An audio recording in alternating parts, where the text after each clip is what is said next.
Di dalam gua tersebut ditemukan tulang fauna seperti rusa, kura-kura, dan babi hutan. Jejak aktivitas manusia berupa alat batu sederhana dan sisa-sisa sedimen organik yang menunjukkan penggunaan tempat tersebut sebagai tempat penghunian atau persinggahan manusia purba. Nah, itu membuat saya pikir, oke, itu evolusi tersendiri dalam grup Homo erectus, mereka ambil praktek yang ini sendiri, atau mungkin juga ada kontak dengan grup hominidi yang lebih modern dari Cina. Karena di Cina kita lihat begini juga.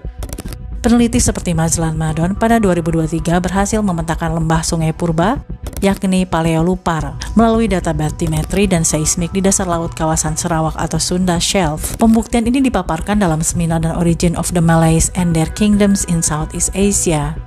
Temuan dari UKM ini memberi bukti bahwa pertanian termasuk budidaya padi dan pemeliharaan hewan ternak sudah ada di Sundaland jauh sebelum era Neolitik.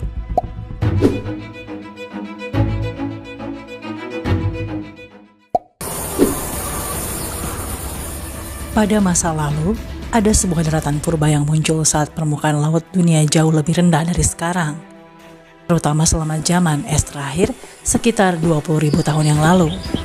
Saat itu air laut membeku di kutub membuat permukaan laut turun hingga 130 meter. Laut-laut dangkal seperti Laut Jawa, Selat Malaka, dan Laut Natuna menjadi daratan kering yang luas.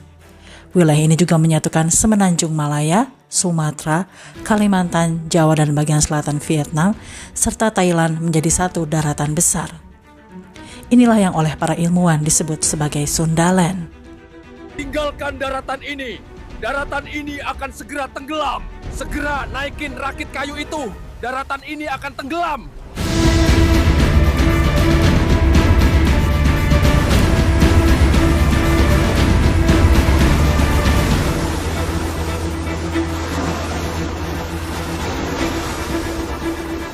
Para peneliti luar dan peneliti Badan Riset dan Inovasi Nasional BRIN menemukan bukti kuat keberadaan peradaban kuno di wilayah Sundaland yang kini berada di bawah laut.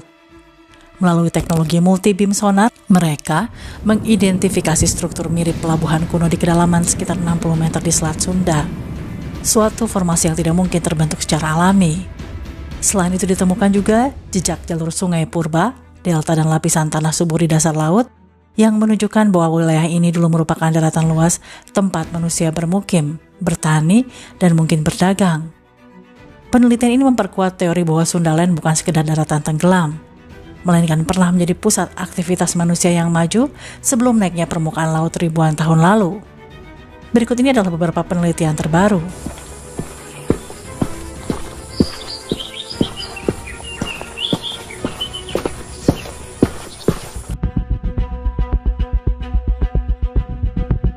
Yang pertama adalah fosil Homo erectus dan fauna dari dasar laut yang usianya sekitar 140.000 tahun lalu. Sebuah temuan penting datang dari dasar Selat Madura, tempat para arkeolog menemukan fosil Homo erectus dan sisa-sisa fauna purba yang kini berada di bawah permukaan laut. Penelitian ini dipimpin oleh tim gabungan dari Indonesia dan Universitas Leiden Belanda. Fosil tersebut ditemukan dalam konteks sedimen laut dalam kegiatan eksplorasi bawah laut atau dredging.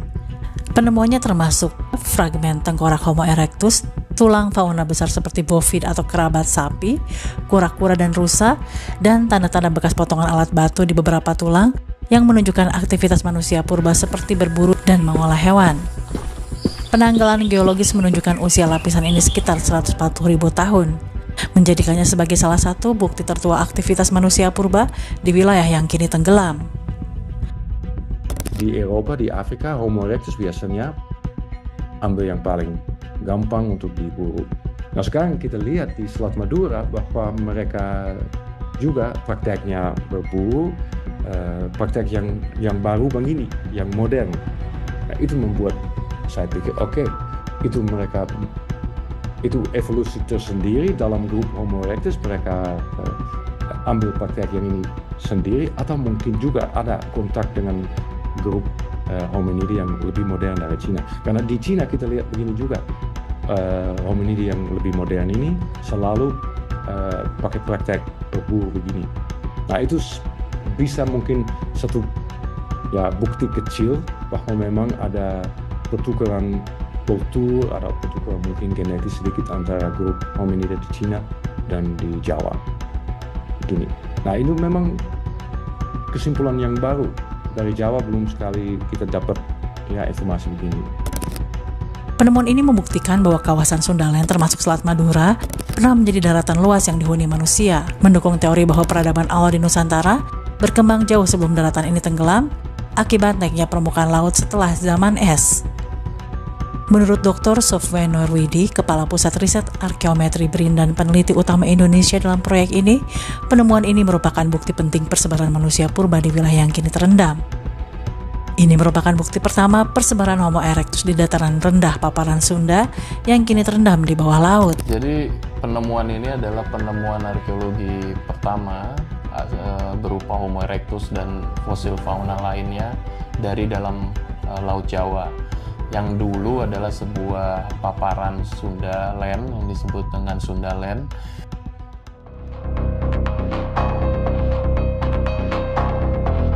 Penemuan terbaru kedua ada di Gua Bawah Laut, Song Toya Pakeh, Bali. Ini ditemukan kurang lebih 16 meter di bawah laut. Penelitian yang dilakukan oleh tim dari UGM dan BRIN berhasil mengidentifikasi keberadaan sebuah gua purba di bawah laut bernama Song Toya Pakeh yang terletak di perairan sekitar Nusa Penida, Bali. Gua ini kini berada sekitar 16 meter di bawah permukaan laut, namun dulunya merupakan bagian dari daratan pada masa zaman es ketika permukaan laut jauh lebih rendah. Di dalam gua tersebut ditemukan tulang fauna seperti rusa, kura-kura, dan babi hutan. Jejak aktivitas manusia berupa alat batu sederhana dan sisa-sisa sedimen organik yang menunjukkan penggunaan tempat tersebut sebagai tempat penghunian atau persinggahan manusia purba. Penemuan ini menunjukkan bahwa manusia purba telah menetap atau beraktivitas di wilayah yang kini tenggelam, memperkuat teori bahwa Sundaland bukan hanya daratan kosong, tetapi wilayah yang padat kehidupan dan mungkin memiliki struktur sosial dasar. Gua Song Toya Pakeh menjadi salah satu bukti nyata bahwa permukiman prasejarah di Nusantara tidak hanya ada di daratan tetapi juga tersembunyi di bawah laut, akibat naiknya air laut ribuan tahun lalu. Studi ini dipublikasikan pada Juli 2023 di jurnal Anthropology dengan judul New Evidence on Prehistoric Settlement in Song Toya Pakeh, an Underwater Cave in Nusa Penida, Bali. Ditulis oleh peneliti dari BRIN UGM dan daerah, yaitu Gendro Keling, Iwayan Sumareta, Ati Rati Hidayah, Iputu Yuda Haribuana, dan lain-lain.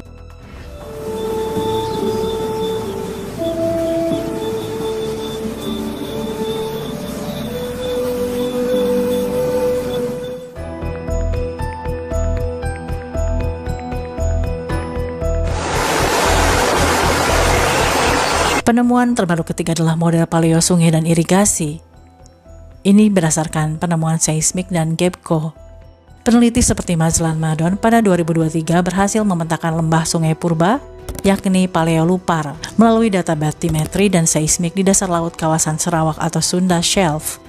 Lembah ini mempunyai lebar 30 km dengan saluran mencapai kedalaman lebih dari 80 meter.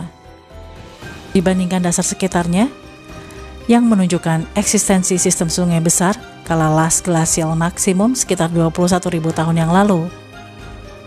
Para peneliti mengolah kontur kedalaman laut sehingga proksi permukaan laut masa lalu, sehingga memudahkan rekonstruksi jalur sungai kuno dan delta di kawasan ini. Penemuan sungai purba ini memperkuat gambaran bahwa Sundaland bagian laut kini tengah menjadi daratan subur, dilengkapi jaringan air alami yang memungkinkan pertanian dan pemukiman. Saluran air dan delta yang terbentuk oleh paleo sungai ini menegaskan potensi zona pemukiman dan tempat bercocok tanam di masa prasejarah.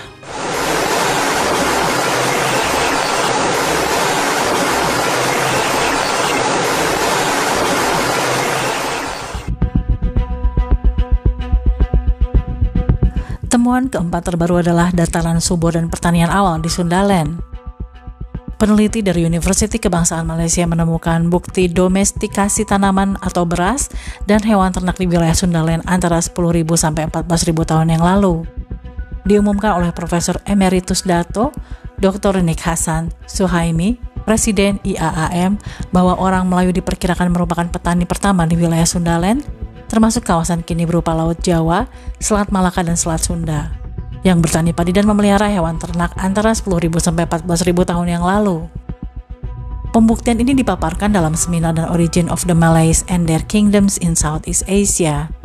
Temuan dari UKM ini memberi bukti bahwa pertanian termasuk budidaya padi dan pemeliharaan hewan ternak sudah ada di Sundaland jauh sebelum era Neolitik.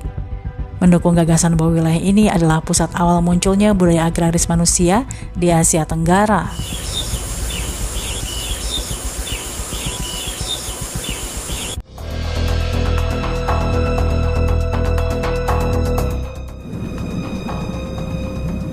Bukti temuan terbaru kelima adalah temuan pelabuhan bawah laut oleh Dr. Gegar Prasetya.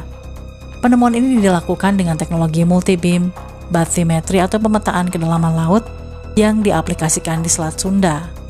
Data menunjukkan struktur menyerupai area yang telah di-dredging lengkap dengan saluran masuk dan keluar yang sangat tidak mungkin muncul secara alami.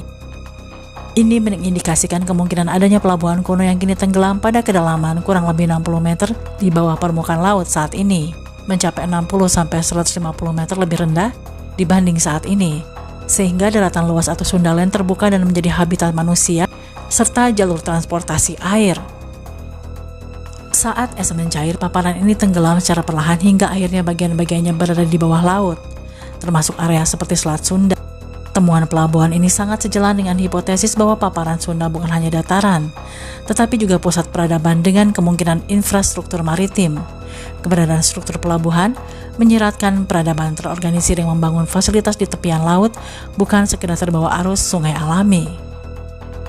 Penelitian Dr. Gegar Prasetya menambahkan, dimensi baru dalam studi Sundaland bukan sekedar lembah sungai, tapi juga situs pelabuhan.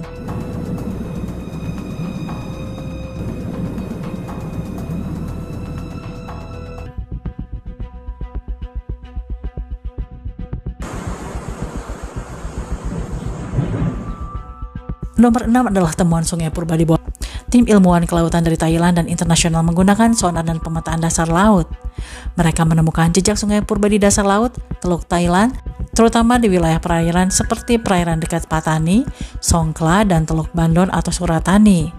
Saluran tersebut memiliki bentuk dan arah yang konsisten dengan sistem sungai purba yang dulu mungkin mengalir ke laut. Sekitar 20.000 tahun yang lalu pada puncak zaman es, permukaan laut jauh lebih rendah dibanding sekarang. Berikut ini adalah beberapa penelitian ilmiah penting yang mendokumentasikan penemuan jejak sungai purba di dasar laut Thailand, khususnya di Teluk Thailand atau Gulf of Thailand dan Sunda Shelf.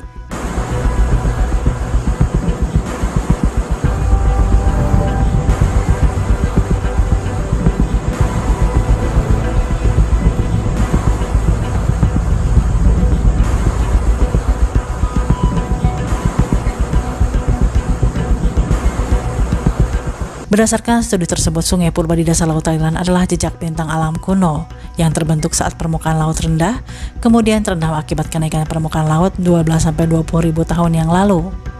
Salah satu yang menonjol adalah Paleo Chao Phraya, Johor River, dengan lembah yang bisa dikenali lewat data seismik.